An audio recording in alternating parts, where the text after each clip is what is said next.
Alright, so moving on to the later prelims, we're gonna break down two fights in this video.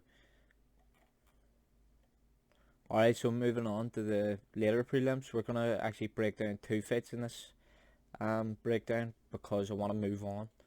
I wanna get onto the main card and stuff like that. So we've got Kenan in the welterweight division versus Callan. Kenan will have the advantage everywhere in this fight, in my opinion, and he's also a lot bigger than Callan. Kenan he's good on the feet and he has good output. His last few fights have been by decision, but he hasn't really shown any signs of slowing down or anything. He took the loss against Alex Morono recently, or 2 years ago actually. It seems closer than it was though. But Alex Morono's a good fighter, and there's no shame in that loss. He's fighting out of China. He has 71-inch reach, 6 foot, so as I say, he'll definitely be bigger than Callan. He is 6'1" with 72-inch reach, but he's a lot slimmer sort of than Kenan, and that's reflected in the fact that he used to fight at 155 for a large majority of his career, and which he also fought Jalen Turner at. He got absolutely sparked out within one round, actually within 50 seconds. And Jalen Turner isn't the best UFC level fighter. So that sort of reflects what happened there. He just basically got dominated on the feet, and he just got put away within 50 seconds. He had no match for Jalen Turner, which sort of tells you something. At UFC 243, he managed to get a decision victory over Maggie Pitolo, as I say in previous breakdown. For the Pitolo fight against oh yes, he's been pulled. He was meant to fight what do you call it, Takashi Sato, so he was, but that fight has been removed from my card unfortunately after doing a few hours research on it. But we'll move on. So Callan Porter managed to get a decision over Maggie Pitolo somehow, because all roads leading into that fight would have you believe that Pitolo was going to win it, but on the fight night, Callan Porter just showed up better. He just performed at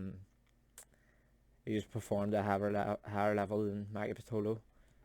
He was doing a few weird things in that fight. Like, he was just walking through Maggie Pitolo's punches to get to the cage, like pushing him up against the cage, but not dropping levels or anything. He was just taking punches. He was relying on his chin, even though he's been knocked out a few times now. There's 3 knockouts. Yeah, so about 3 or 4 knockouts he has, losses. But he still sort of has a decent durability on him. He still sort of has somewhat of a chin. But honestly, in this fight, I can see Kenan finishing Callan Porter, because Callan Porter is not UFC level. He was brought in for the Australasia cards in Australia and New Zealand, basically to fit that niche market. But I think Kenan has a high probability of finishing Callan Porter, because he doesn't really offer much on the feet. And honestly, if he was to start taking Kenan down, he would probably find himself on the wrong side of a maybe ground and pound, or Kenan would maybe sweeping. So this here breakdown sort of reflected in the odds, because Kenan is 8-15 now,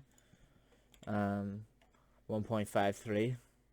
The implied probability on that is, let's see, 65%, which is actually, when you actually put it in the implied probability calculator, spookies think he's going to win this 65% of the time, but I would honestly say it's more than that. I could easily hit 70 odds, 70 plus, which means Kenan probably is a good bet, but I'm just going to pass it because this fight is available for live betting.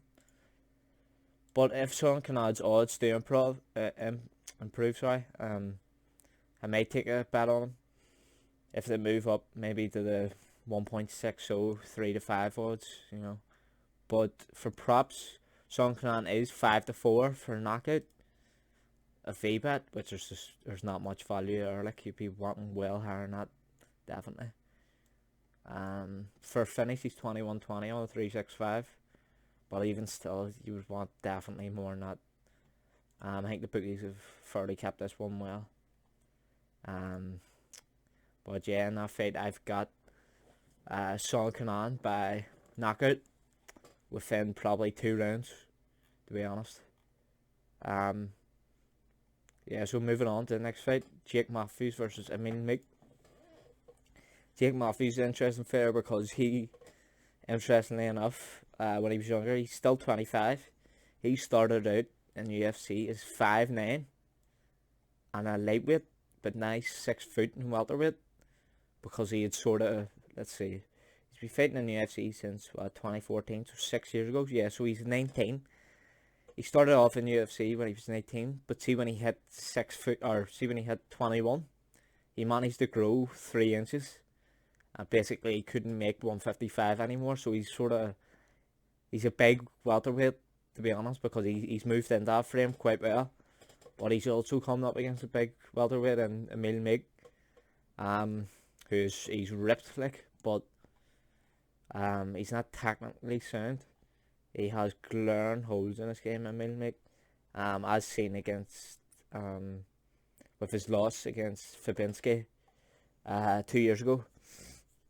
Fabinski's a big wrestler, but he managed to take him down within 10 seconds of every round. First round, Fabinski takes Meek down 10 seconds. Second round, Fabinski takes Meek down 10 seconds. And then third round, took about 15 seconds. So what I'm trying to say is Meek has terrible takedown offense. As seen with his Usman loss as well. He just got dominated, no surprise by Usman, like, but on the ground up against cage. He's actually not bad on the feet. He's okay, but he just doesn't stay on the feet for long. He just doesn't have the takedown offense to keep the fight on the feet. And I can't see him stopping the takedown of Jake Matthews. Jake Matthews is fighting he's Australian, but he is fighting sort of close to home in New Zealand. So that sort of gives him a media advantage with the crowd and stuff like that, maybe. Let's just check. Is he? He's Australian now. He managed to get a decision victory down in Australia against AUCKLAND, which Jake Matthews managed to keep that one in the feet and just accumulate points. But he has showed an improving stand-up game, I would say. But the Rocco Martin fight was a weird one because I don't know, he just let Rocco Martin come in that fight later on, and Rocco Martin managed to top him out. He submitted Shinzo Anzai 2 years ago. Anzai is terrible, like, so I wouldn't look in much of that. But he did beat Jingnan Lee in Australia as well, who just beat what's his name? Zaligi dos Santos.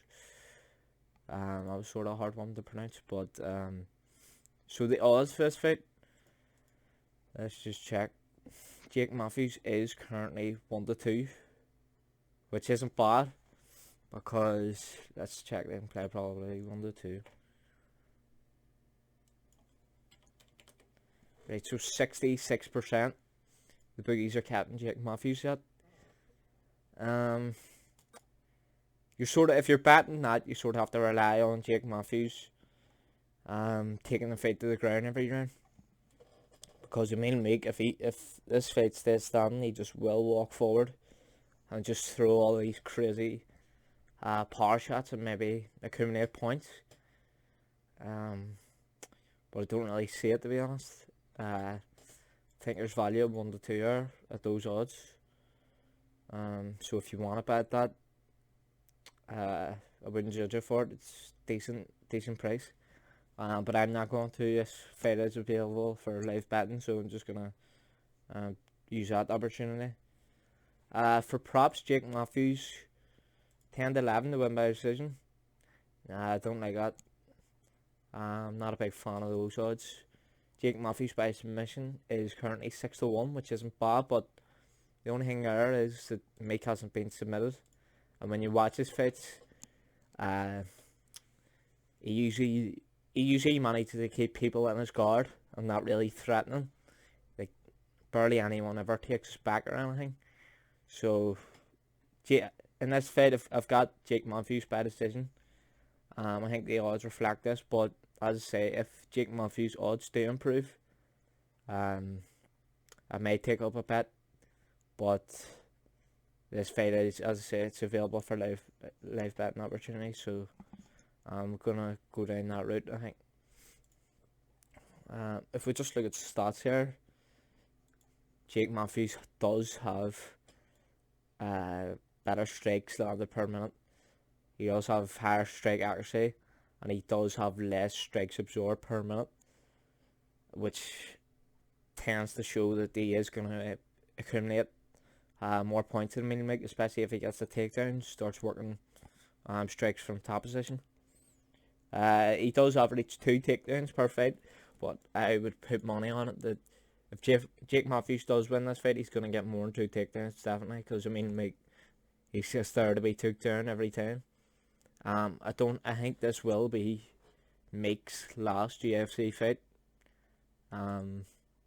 Because he hasn't reached the level set by the standard of the UFC. He's just not good enough. So the pick for that fight is Jake Matthews by decision, but it wouldn't surprise me if Jake Matthews maybe sort of gets a submission, maybe round 3 or something, but I'll do it. So yeah, thanks for watching, and I'll see you in the next fight.